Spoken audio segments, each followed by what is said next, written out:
Welcome to the Berks Homes podcast, the business of building homes. I'm Katie. I'm here with my brother Ben, and today we are going to be talking about family business. We've had tons of conversations about our history, who we are, where we came from in life, and it all comes back to that family business dynamic. And I don't even know where to start with this. Let me ask you a question. Sure. Why do you work here? Okay. Wow. That's a loaded question. Now or every decision point when I decided to stay or Bullet points.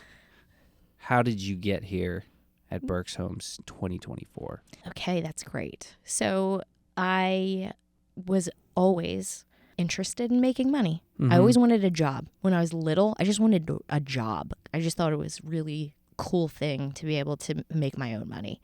So I was always doing something, before I was allowed to be in the office helping, I was babysitting and, working at stands and things like that. So I like to work in general.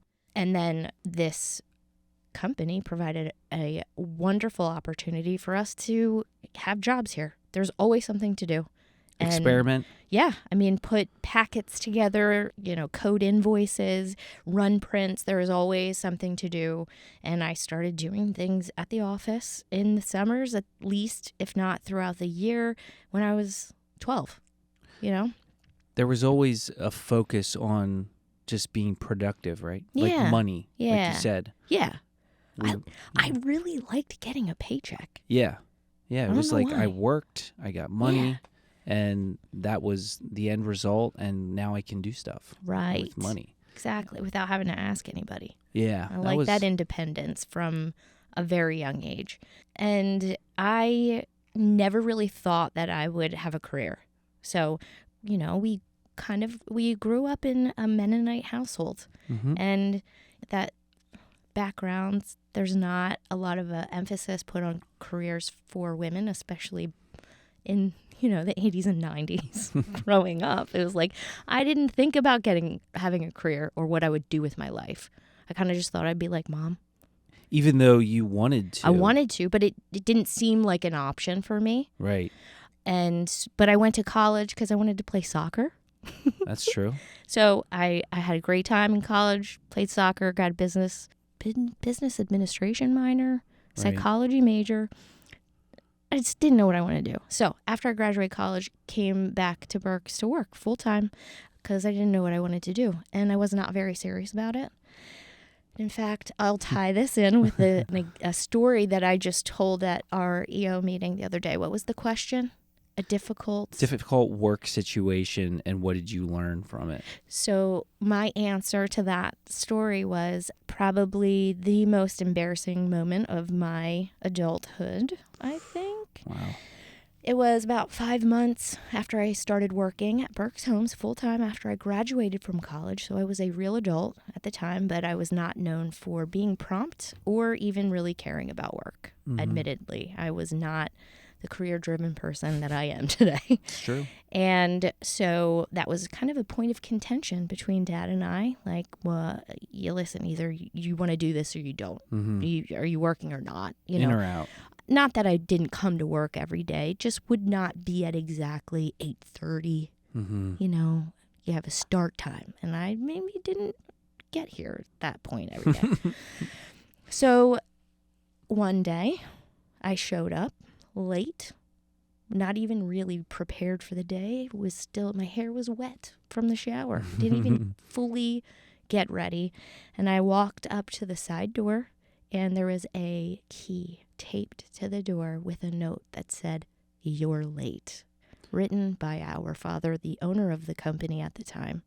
I was locked out of the building because there was an all-staff entire company meeting that was very publicized and well-known, and I should have been there on time for the start of this entire company meeting with every employee in attendance. And that would have been at the time where 80 people? Easily. Mm-hmm. 100 maybe? Yeah. Not quite. Yeah, it was probably like 75, 80 people. Yeah, so it wasn't just a little meeting.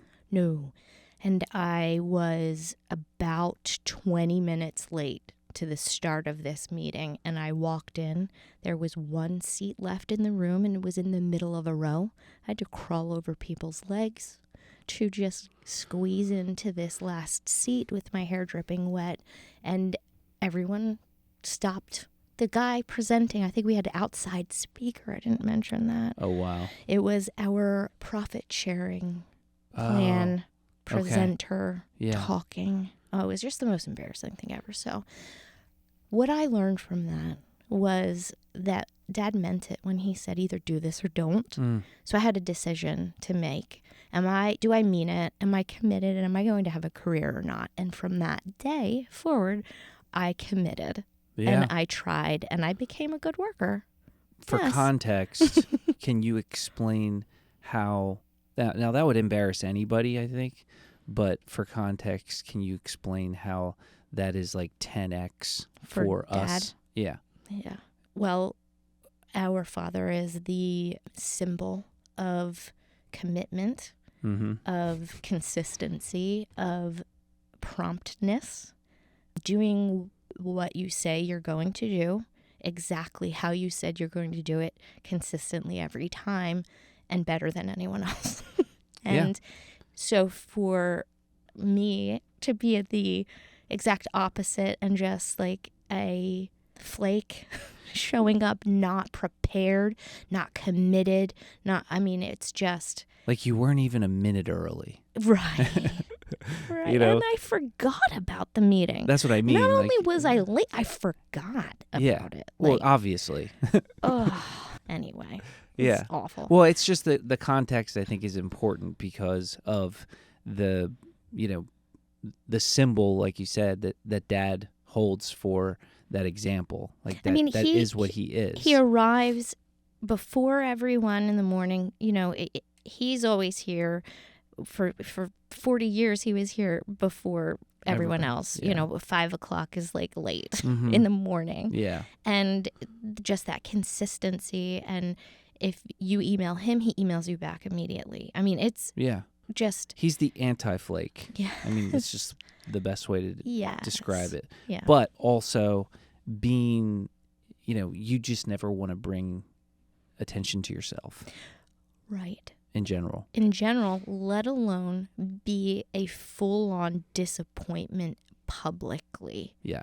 It was a turning point in my life. So what did you do with that then? That was 2003 or something. Yes, it was. Yeah. I got my act together, and I started learning what it meant to have a career path and be driven towards developing self-development, reading about business and caring about. It was almost where I started. My brain turned on. Yeah. And I started caring about all the things that I never knew I wanted to do because it didn't seem like an option. It became an option to me.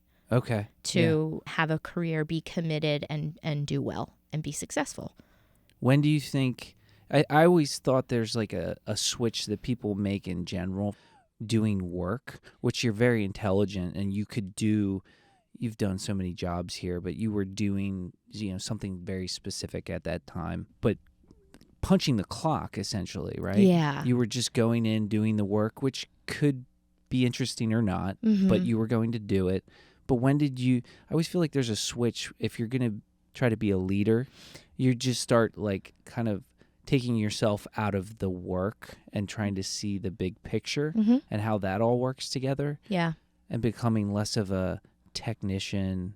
Yeah. Oh, I remember that perfectly as well. That was the first layoff that we had during the recession, November of 2008.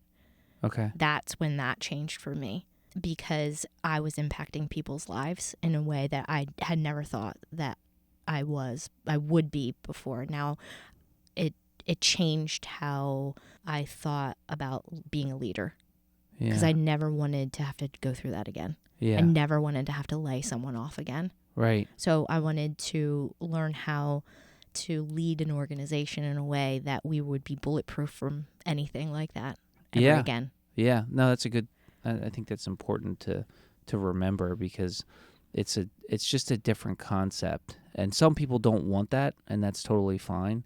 But when you do, when you start to connect the dots and you start thinking about, the big picture, you start behaving differently, and you have, not just the here and now in mind, and you start thinking, well, yeah, I'm just doing my work that's given to me from the guy next to me. It's like a weird handoff. Maybe that could be fixed. Like, maybe I don't have to do, this work for 3 hours every day. Right. Maybe I can make it 1 hour or half an hour. And I think that's when you switch from just being an employee to being a leader. Oh, that's a really good point. Like yeah, I was taking it like a moment in time, but it's also your philosophy and your thought process and ownership of things. Yeah.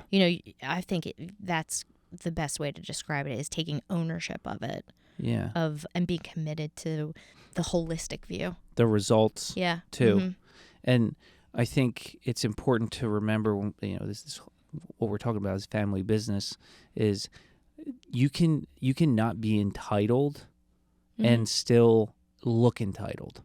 In right? what way? Like, yeah, explain So you're walking late to the company meeting, Yes. like that devastated you, and who knows what people thought at the time. We work very hard to not be entitled people, because we are part of a family business. Like, we earned it. That's the mindset that we have. But you have to embrace that mindset and fight any urge to, be entitled.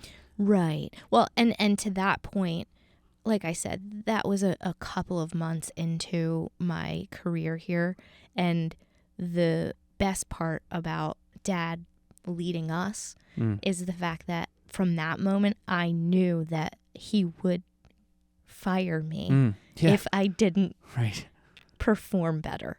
Yeah, it was. It wasn't because it was legit. That was grounds for being done. Yeah, and to that point, it's like, we know that we would be held to a higher standard, but nobody else would know that. Sure. The standards that we're being held to, and it's the perception of it. Yeah, you need to work a little more. Yes. A little harder. Be a little better. Right. Than the standard, no matter what. No matter what your desire is. I think that's a lesson that I've learned in family business, is it doesn't matter. We're all not built for the founder's role that maybe our parents had. Right. Nobody's identical. Nobody has the same set of gifts and leadership capabilities as their parents necessarily. A lot do, but you can grow. But at the same time, no matter what role you're in, you have to put out results. You have to be effective. You have to try hard. And because you're always going to fight that either in your mind or in the minds of other people. And it's really healthy to the culture to be, somebody that sets the standard, especially second generation. Oh, yeah. Now, we're talking about this stuff like we really know a lot about family business, like the concepts and the inner workings and how you do things. And it's just natural for us, I think, a little bit. So we're not experts. We haven't had to work at it. Right. So, okay, so that's kind of my origin story and why I'm here, why I care to be here. But the part that ties into this conversation is I wanted to work with our family. I love it. Yeah. I have so much fun in my day-to-day interactions. I have learned and continue to learn so much from Dad. Yeah. And everything that he's taught me and you and all of us has provided an opportunity for growth and success in what we do. Yeah. He's a smart guy and knows what he's talking about. Right.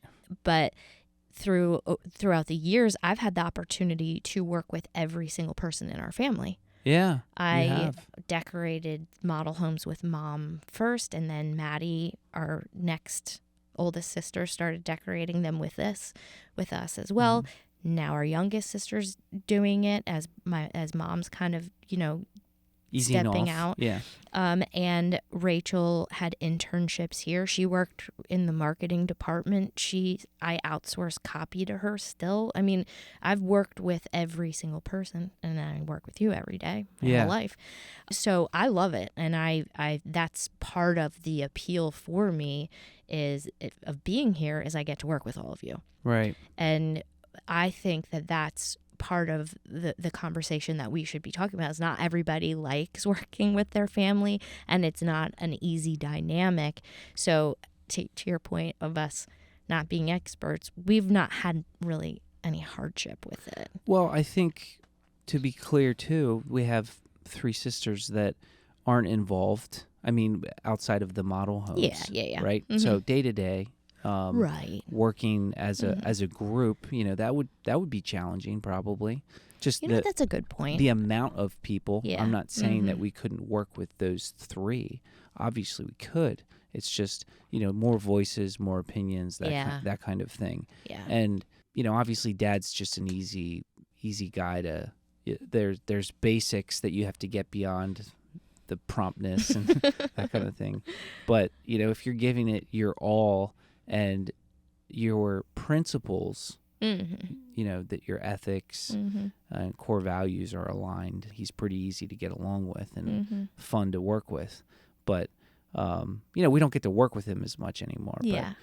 But I think it's interesting because in your story, you kind of found it at some point. It wasn't what you set out to do. Right. And that's... I don't know where you're going with this, but that's the opposite for you. It is. It kind of is. So now you answer the question. Well, I think it's kind of it's segmented. So if I look back when I was a little kid, I didn't really, I was it was very formative, the experience of being on the job site all the time and just immersed. Because let's face it, Dad worked all the time. Yeah. And it was his business, so everything was kind of based around his schedule, and even the vacations that we took, they were in the winter because it was slower. It's just the way it was. And in a vacuum, I didn't know anything else, outside of sports. Right. Which, I'm 5'10". I wasn't going to be a basketball player. You did your best. Yeah. I loved everything about it that I was exposed to, and it was always such a good experience being here in weird hours and sometimes working as a young kid. I kind of got addicted when I got my first real job in the summer. Yeah. And then having the opportunity. What really clicked with me was the opportunity to work with one of our subcontractors, the framers, for those summers, and seeing how what it was like. We worked on Berks Homes job sites, but I was working for a different company, but I got to see all the guys. Yeah. And the work was fun too, which was cool. It was very hard, but connecting hard work with, paycheck and framing, I think, is the coolest thing too, because you start with a hole in the ground and in a week or 2 you leave and you have a house. Yeah, that's the best stage besides cabinet install. Easily the most satisfying Yeah. Thing, and you're not there for 3 months, or it was just a cool rhythm. And at the time I was doing that, I was also learning more about the rest of the construction process. Yeah. Because if you had a good foreman on the job, he would educate you about why you frame it a certain way. Like you got to keep this for the plumbing guys and the electricians and all that, and it was just picking up nuance. And I really enjoyed the relational aspect of the business at that time, seeing the motivation that was created by the superintendents and how they ran their jobs differently. It was just all fascinating to me. So anyway, at some point, I locked into that at an early age, and even when I went to college for business, and accounting was my degree, because I just thought that would be a relevant thing if I wanted to be in business someday. It sure is. Right? Yeah. But it wasn't like I wasn't a CPA. I wasn't getting my, CPA. You would be the worst CPA I would. ever. I would be the worst. That would be terrible. But I know how to do it.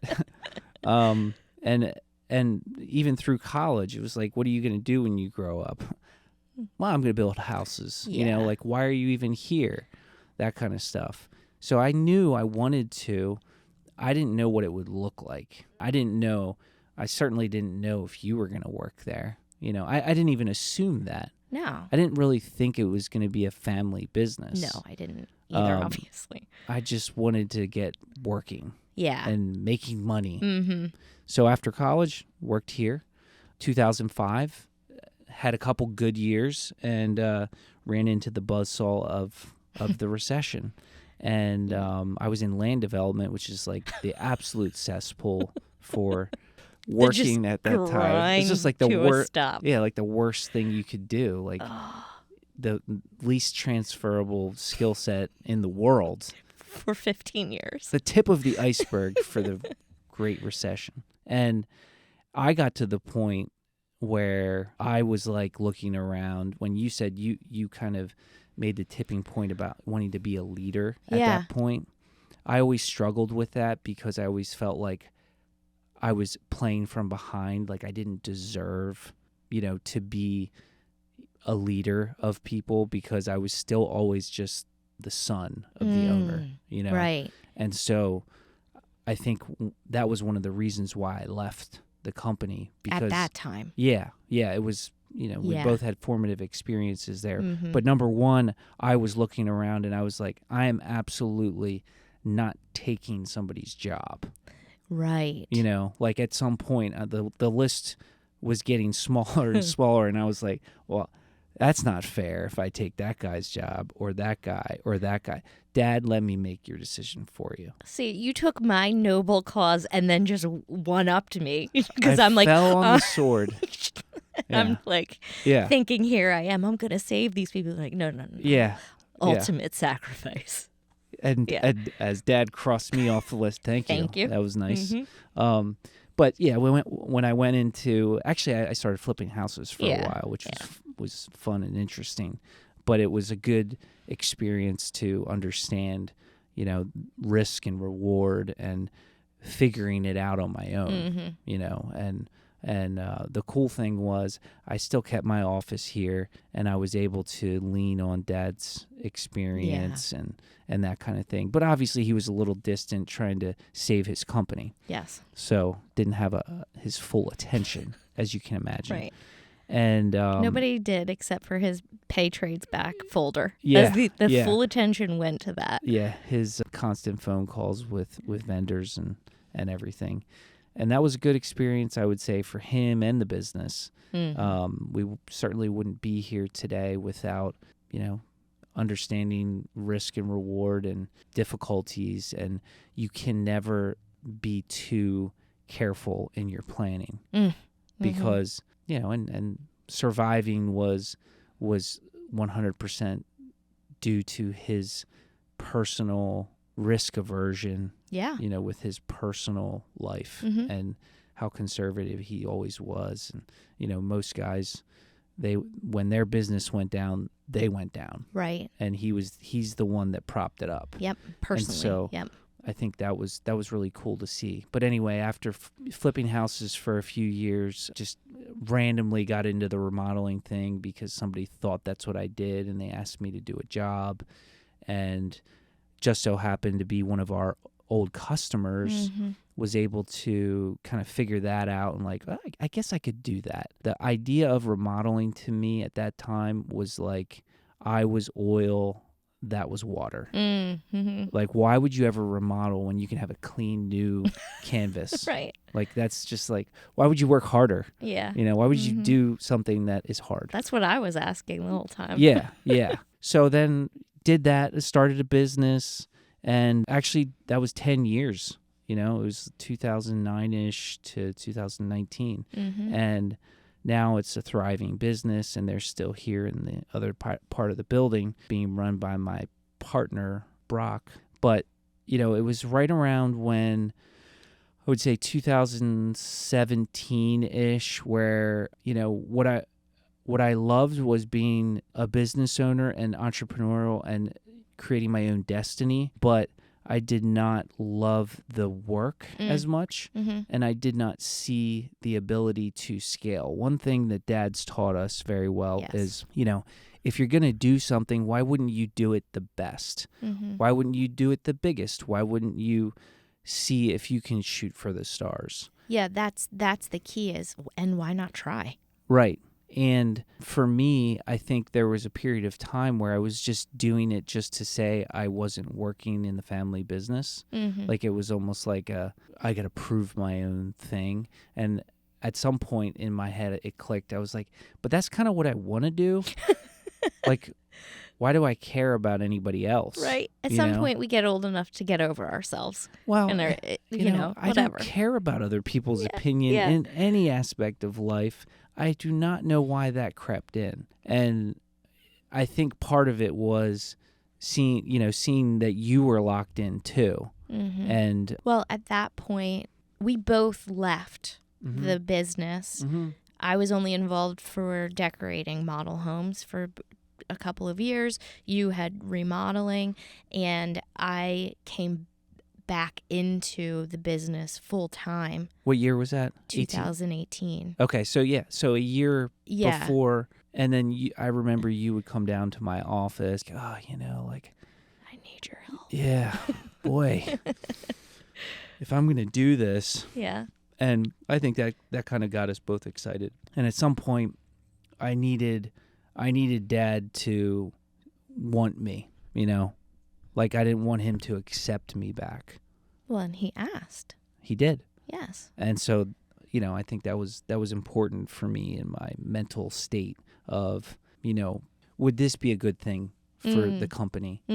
And hearing him, explain like, hey, yeah.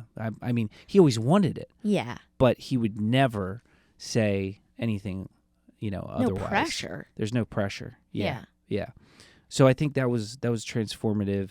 And then 2019, having an opportunity, a good job to transition into as a general manager, which is, still the ability to have that entrepreneurial bent, lead a team that's independent, that would really carve out our own success. We had our own P&L and that kind of thing. So that was a good experience. But ultimately, I knew that I didn't want to have a single impact on just a one region. Aspect of the business. Yeah, I wanted to be able to share in the success and the hardship, even all the regions and the whole company. Yeah. And, just have some sort of input, at least, in what I felt like was my role, you and I, in helping to run the business the way that it's always been run in some fashion, keeping the characteristics, the core, we maintaining the guiding principles like we talk about all the time, but also taking that thought process of scalability and continuing that as well. Right. And I quite frankly just missed the work. Yeah. I love building houses. Yeah. I don't build houses, but I'm, around it again. And it's like muscle memory, understanding, knowing, how the whole process works and adding value. Yeah. That's when I felt like I could add value. So I think we both had inflection points around similar times, although you started a couple years earlier than me.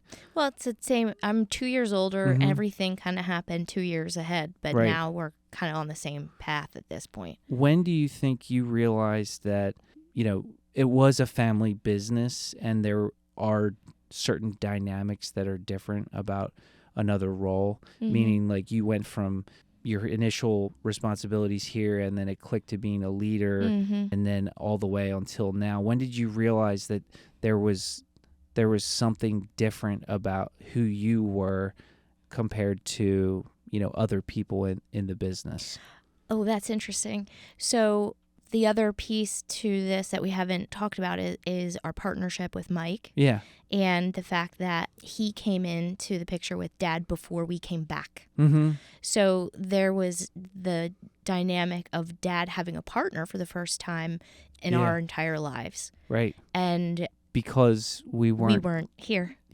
Yeah. And he didn't want to sell the business. So he needed a plan, and they connected on all of the same points that we're talking about with why not try for scalability and the guiding principles. They're very compatible in so many ways and complement each other in so many ways as well. And so when I came back, that partnership was established, as well as the integration of another organization into Berks Homes. Yeah. was in the middle of that happening when I came back into the mix. And I came back and I reported to Mike's brother, Alex, when I came back. And that would probably have been the first time where I realized the dynamic that a family business could bring to an organization, because up to that point, I really reported to Dad or Deb. Deb is like been here. She's since, like family. Yeah. So 40 years it would almost. be like reporting to Dad or Mom basically my whole life. Yeah.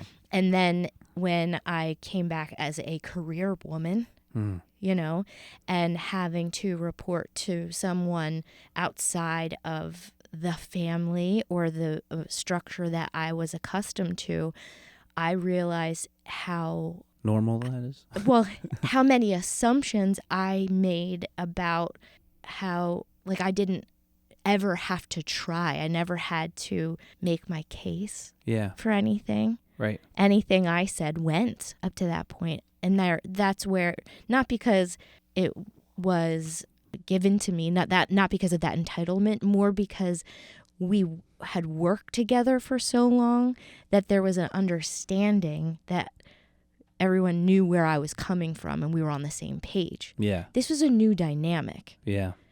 We didn't have a family history behind us for communication on large scale decisions. Yeah. It really truly helped to level me up as a human in terms of my communication and ability to present information in a way that's palatable to other people. Yeah.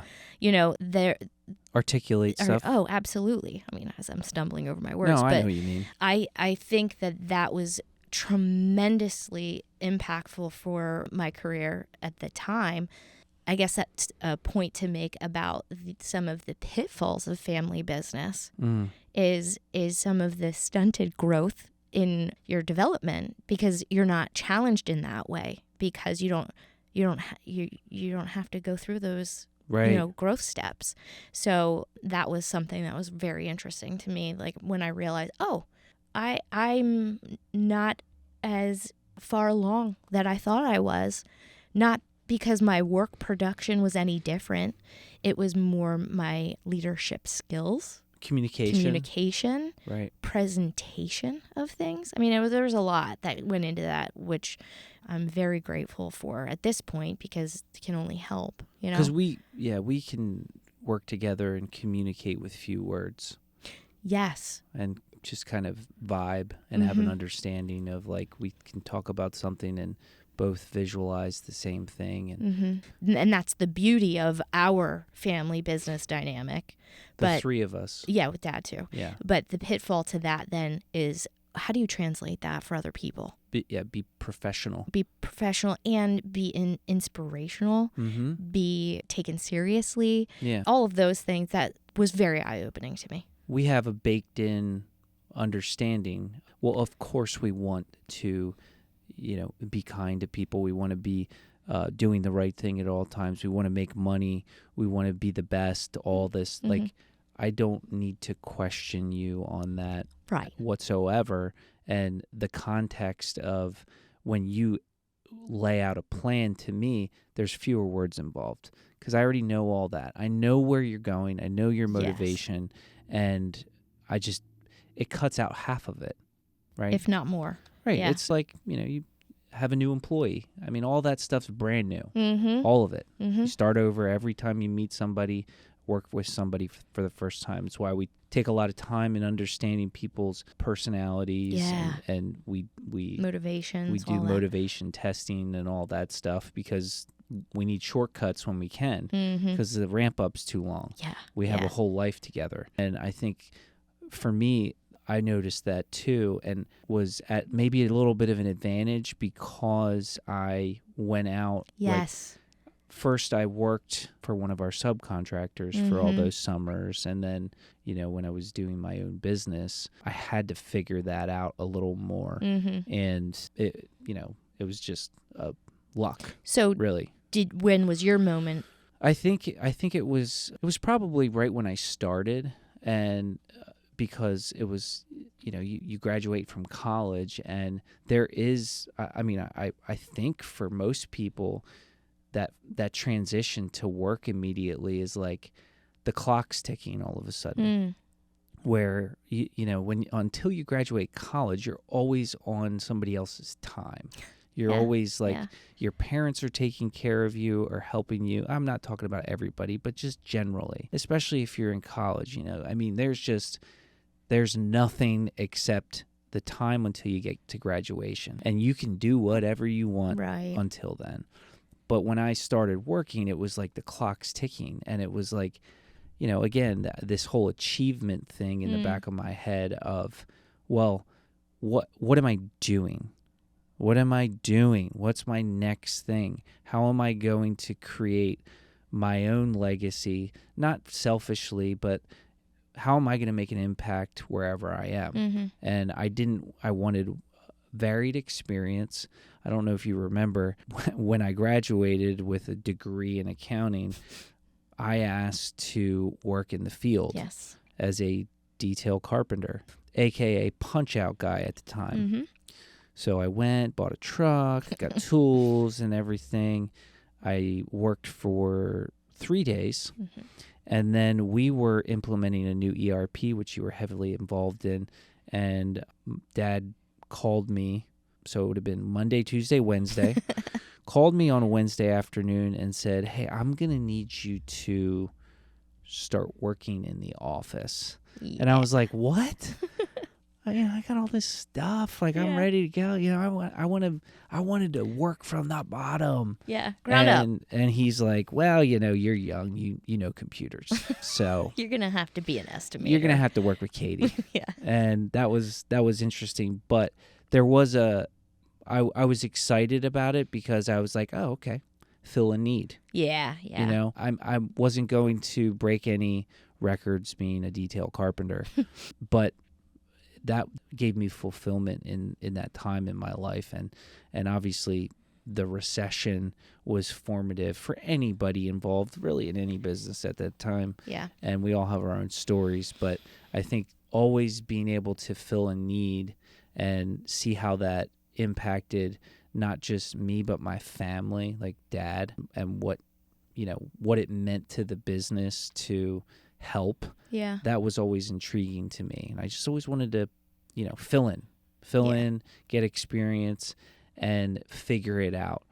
But to answer the question in a little more detail, I feel like when I came back in 2019, it was a very clear decision because I was giving up, we have 12, 13, 14 employees with my other business, and I had to leave them. Yeah. It was like, not that there was pressure, but it was a big decision that I was giving up a career and changing it. Not really that different, but at the same time I was sliding in to an established leadership structure. Oh yeah. Right? Yeah. So, and I was just one of 3 general managers who reported to the executive team. And I tried my best to fulfill that role. And there were times when it was frustrating because I never wanted to be different those other guys. And that's the hardest part. Yeah. Is not taking the shortcut. Yeah. Because of who you are, not because you think you deserve it by Yeah. any stretch, but because it's more efficient. Sure. Like, And when you're truly selfless, and I'm not, nobody's truly selfless, but in the sense of when you have a perspective of just trying to take dad's perspective constantly of it's not what's best for me, it's what's best for the business. Yeah. When you use that as your perspective, for me it was, I feel like we can go get a better general manager than me. And I think that's the best thing for the business. It wasn't because I necessarily wanted to change my role. Yeah. It was, I think that in order for us to do what we want to do, I need somebody locked into this job, knew that I wasn't going to be doing it forever. Right. And it was like, let's do that. Let's find somebody that can take this job. So that was like another step in leadership development for me, where it was like, I need to put the business first and get a long-term, replacement for me, so I can step into helping you. You were on the leadership team. Yeah. There was a need there. So yeah, we've kind of conflated leadership and family business, but I guess that's the way it is. Really, when it comes down to it, the only way a family business really operates well is if the family's great at leadership, huh? Or trying hard. I mean, Yeah, listen, I'm not saying hard. we are. Right. I'm saying the attempt, the effort, and the learning is there. And I think it's more difficult when you have maybe multiple family members and one clearly wants to lead or be a leader eventually, and another one just wants a job, which happens. Yeah. It happens. And so for us, at some point, we had to verbalize our desire to be a part of it. Yeah. And be bold and say, I do want to be part of this leadership experience into the next generation. Right. And it was a responsibility that I didn't take lightly when I made that decision, and still don't today. But yeah, I mean, I'm sure there's a million questions that people have about family dynamic. Yeah, we are open to the conversation at any time, but it's foreign to us to kind of make up what to talk about, because it's just what we do every day. Well, I think it's foreign to try and talk about there's entire industries created around how to deal with family business. Yeah. And it is that aspect of it is interesting, but what advice would you give, if you can think about it, about how to be successful when working with family members? Probably to separate the personal family dynamic from the business. Right. It's two completely separate things. Yeah. You can't bring anything from home to work. Yeah. And vice versa. Right. You need to make that distinction. I would say that's number one, more than anything else. Right. Not that we have anything to bring back and forth personally, but I can see how that would be a real issue for some people. Correct. Yeah. And not making assumptions and making sure that you voice your concerns or approvals. Opinions. Yeah, just that communication, right. Probably over communication. Right. That's what life, though, isn't it? Well, I think, too, sometimes it's like maybe you shouldn't be. I mean, maybe you shouldn't be in a family business. Like if you and your dad don't get along, what are you doing? Like, why? Yeah, there you go. What I mean, I wouldn't.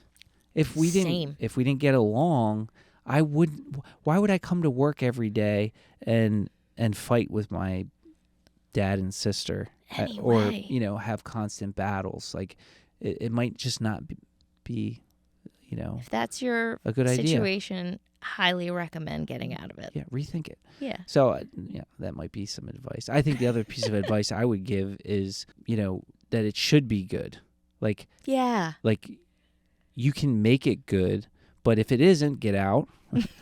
And you can have both. You can have a good work relationship and also a personal relationship. You don't want any of it to be bad. So the personal relationship should always come first. Yes, that's what I was trying to say. There you go. Yeah. And the advice, I didn't say advice. The advice that I would give people is to, if you're going to make the decision to be involved and you want to be the next, junior, whatever, the owner of the business, number 2 generation or third generation, then you better want it. Yes. You know what I mean? Yeah. And you want it for the right reasons. And you got to love it. And I think all that stuff makes it easier. Yeah. You got to love it. You got to really want to do it. I would say that should be true of everyone's job. No matter what. No matter what. Yeah. Even if it's not a family Yeah. business. But for the most part, if you're wondering, we don't really argue that much at all. Otherwise, one of us wouldn't be here. Yeah. Yeah, life's too short. Not dealing with that. Okay, well, that's family business. To be continued. It's easy. Well, I'm sure we'll be talking about it more and the dynamic as we go along. Let's see. We still have the MVP, the shout out for the employee this week, and you are up. I'm going to go with a gentleman named Todd Thompson from the Central Region in State College. Todd was just promoted to production manager, and in our business, that means that he leads the field operations for the whole region. So he has a handful of superintendents and detail carpenters that report to him, and those guys basically make the symphony go in terms of construction. So production manager is a very critical position because they are pulling the strings on not just the schedules, but also the quality and how people are getting into their homes at the right time. So schedules, managing trades, relationships, and then they also have they're key stakeholders in the budgets and executing the jobs in a profitable manner. And so I think Todd's a great guy. He's a natural leader, and his team really looks up to him, and he was just promoted to that job, and I think he's going to do a really good job. I mean, he's been operating in that capacity as an interim, but he was officially promoted. I did notice recently that their jobs that closed last month, they were incredible on the budget to actual on the construction costs. So that means that they were handed a budget, which was done really well by the people in the office, the estimating team. They were handed a really good budget, and they kept it. Nice. And so that deserves a shout out. Absolutely. And that's really cool, I've only heard fantastic things, and I know that there were quite a few people rooting for him to accept and get this position. So this is exciting for us. Yeah, there was a full vetting process, internal, external. There were multiple candidates. He was the guy. So that's really cool. Good job, Todd. Yeah. What about you? What about your challenge? Do you have a challenge? Yeah, I do have a challenge. So we, as a family, may be notorious for how messy our cars get. What? Yes. So I have on that theme, I have a challenge to myself to clean out my car. But I feel like you're looking at me. Well, you might need to do the same, most likely. But it doesn't have to be a car. Just declutter something. Sometimes just having clutter in your space, whether it's in your office, your car, both in my case right now, oh boy, or just even digital clutter. Just your pictures in your phone or following people who annoy you on social media. Like, why are you looking at that stuff? Just declutter something. Okay. That's something good. That's cluttering your mind or your space. Can we take a little digital snapshot of this piece and send that to our father to clean out his car? Yeah, well, that was kind of what really made me take a look at myself and go, this is who you're going to become. This is where you end up. Yes. Context.